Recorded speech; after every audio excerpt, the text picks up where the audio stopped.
அஸ்ஸலாமு அலைக்கும் ஃப்ரெண்ட்ஸ். ஒரு குட்டி மினி விலாக் பார்க்கலாமா? வாங்க பார்க்கலாம். பிள்ளைங்களுக்கு ஸ்கூல் லீவ் விட்டோன்னே பிள்ளைங்க எந்திரிக்கிறதே லேட்டு தான். அதனால் டீ போட்டு குடிச்சிடலாமா காலையில் எந்திரிச்சதோடு அப்படின்னுட்டு டீ போட ஸ்டார்ட் பண்ணியாச்சு. ஏலக்காய் இஞ்சிலாம் தட்டி போட்டு டீ போட்டாச்சு. அது ஒரு பக்கம் ரிலாக்ஸாக குடிச்சிட்டு பிள்ளைங்க எந்திரிக்கக்குள்ளே என் ஹஸ்பண்டுக்கு வந்து ஆப்பத்துக்கு வந்து சட்னி வச்சா சாப்பிடுவாங்க. அதனால் நேரத்தையே ஆப்பமாக அரைச்சி வச்சதால் அவங்களுக்கு வந்து மிளகாத்தூள் சேர்த்து சட்னி ரெடி பண்ணியாச்சு. சூப்பராக சாஃப்டாக வந்துச்சு ஆப்பம். அதுக்கப்புறம் பிள்ளைங்க எந்திரிக்கக்குள்ளே அவங்களுக்கு வந்து ஆப்பம் சுட்டு அதோட வந்து கொண்டக்கடலை வந்து குருமா ரெடி பண்ணணும். ஆப்பம் ஒரு பக்கம் சுட்டுக்கிட்டு இருந்தேன்.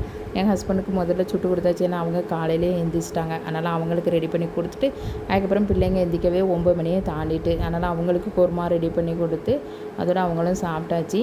அதுக்கப்புறம் என்னென்னா பிள்ளைங்களுக்கு பிள்ளை வர இருக்கா 1.5 வயசில். அவங்களுக்கு 1.5 வயசில் தடுப்பூசி போட வர போனோம். அதனால் வந்து அவளுக்கு தடுப்பூசி போடுறதுக்கு கூப்பிட்டு போயாச்சு. பிள்ளைக்கு போட்டு அதுக்கப்புறம் என்ன பேரஸ்டமல் மருந்து தந்தாங்க, அதையும் எடுத்து வச்சாச்சு. அப்படியே அம்மா வீட்டுக்கும் போயிட்டேன். பிள்ளை கைவிடாமல் அழுதுகிட்டே இருந்தாங்க. அதனால் அம்மா சொன்னாங்க, இன்னமும் மத்தியானம் போய் சோறு பொங்க வேண்டாம், இங்கே சாப்பிடுமா அப்படின்னு சொல்லிட்டாங்க.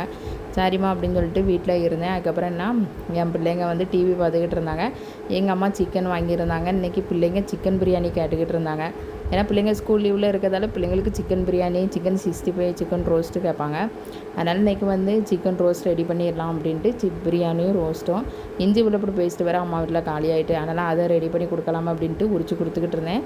அப்புறம் எங்கள் அம்மா பிரியாணி அதோட தால்சா ரெடி பண்ணதுக்காக பல்லாரி தக்காளி பழம் எல்லாம் நறுக்கி வச்சுருந்தாங்க. அதுக்கப்புறம் இன்றைக்கி வந்து வெயில் சரியான வெயில். அதனால் வந்து குல்ஃபி ஐஸு வாங்கியிருந்தோம் அம்மா வீட்டில். பிள்ளைங்களோட சேர்ந்து நாங்களும் குல்ஃபி ஐஸ் சாப்பிட்டாச்சு. அப்புறம் பிரியாணி எல்லாமே ரெடி ஆகிட்டு, அதுக்கப்புறம் டிவியில் வேறு ட்ராகன் படம் போட்டு விட்டாங்க. அதனால் அதை பார்த்துக்கிட்டே அப்படி வந்து லஞ்சே சாப்பிட ஆரம்பித்தாச்சு. இன்றைக்கி சிக்கன் பிரியாணி ரொம்ப டேஸ்டாக இருந்துச்சு. அதுக்கப்புறம் சிக்கன் ரோஸ்ட்டு சைட் டிஷ்ஷு, அதுக்கப்புறம் தால்சா வச்சுருந்தாங்க அம்மா. ரொம்ப டேஸ்டாக இருந்துச்சு ஊற்றி சாப்பிட்றதுக்கே. எனக்கு பிரியாணிக்கு தால்சா ஊற்றி சாப்பிட்றது ரொம்ப பிடிக்கும். மாங்காய் எல்லாம் போட்டு பணமாக வச்சுருந்தாங்க. அதனால் அதே வச்சு அதோட தயிர் சம்பளையும் வச்சு நாங்கள் வந்து லஞ்சை முடிச்சாச்சு ஃப்ரெண்ட்ஸ். அல்ஹம்துலில்லாஹ் பிள்ளைங்களோட சேர்த்து அதோட தங்கச்சி அம்மா எல்லாரோட இருந்து லஞ்சை முடிச்சாச்சு.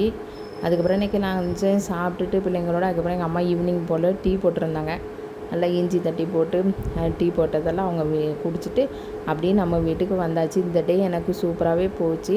ஆனால் பிள்ளைக்கு தடுப்பூசி போட்டது ஒரே அழுதுகிட்டே இருக்காங்க.